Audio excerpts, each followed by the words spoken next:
ask questions or want a speech or? Give me a spiel. A spiel? Yeah. Sure. So, okay, we're here with John at Upper Dec, and John's going to walk us through the World of Warcraft miniature game. Sure. Okay, this is the World of Warcraft minis game. We're really excited about it. As you can see, the minis are really great quality. They're some of the best minis on the market.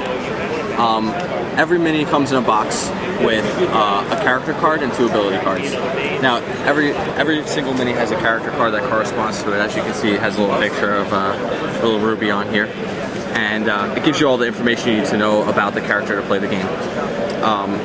The attack that Ruby can make is printed in her attack box here, and there's 3 numbers that are really relevant. There's the tick cost, which is how long it takes her to make the attack, and everything's based in ticks. It's a clock system. The range of the attack, so how far away she can shoot, and the power.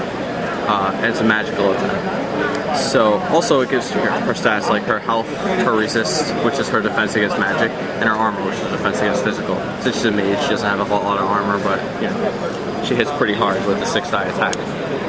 Now the game starts on tick 1 of the clock, and when the way the clock works, just like a regular clock, it doesn't go to 12 though, it goes to 10, and then back to 1 when it hits 10.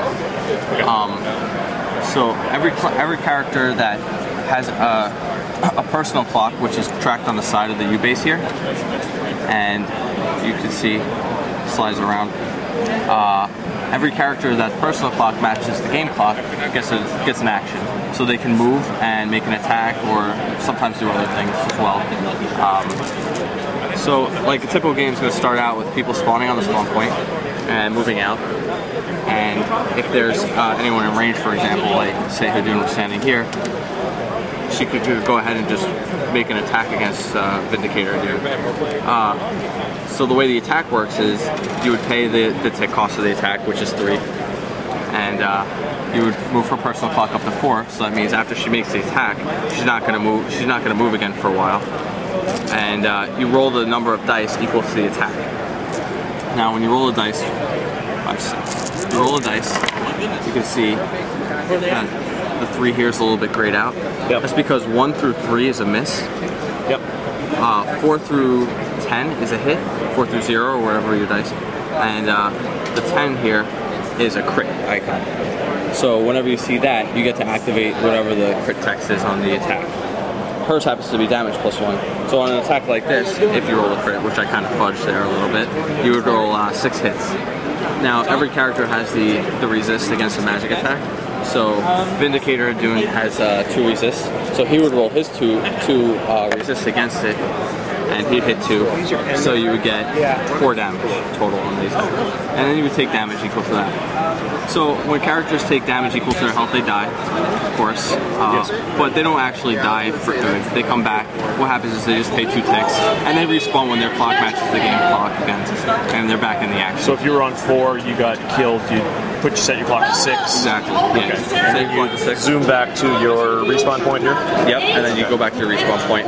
You'd be off the board until tick 6, where you come back on the respawn point and then go back into the action.